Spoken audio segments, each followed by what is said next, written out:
Hi எல்லாருக்கும். இன்றைக்கி ஒரு கோயம்புத்தூர் ஸ்பெஷல் ரெசிபி தாங்க. அரிசி பருப்பு எத்தனை பேருக்கு தெரிஞ்சிருக்கோ தெரியலன்னு தெரில. ஆனால் கோயம்புத்தூர் மக்களோட எவர் ஃபேவரட் பிரியாணியாக அரிசி பருப்பான்னு கேட்டால் அரிசி பருப்புன்னு சொல்கிற அளவுக்கு எவர் ஃபேவரட்டான சாப்பாடு இந்த அரிசி பருப்பு.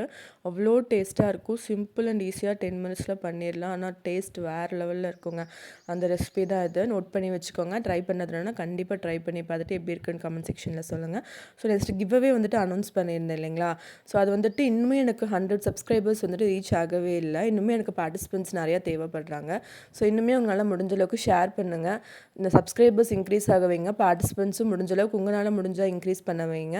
ஸோ கண்டிப்பாக இந்த நெக்ஸ்ட் வீக்கில் வந்துட்டு உங்களுக்கு நான் ரிசல்ட் வந்து கொடுத்துருவேன்.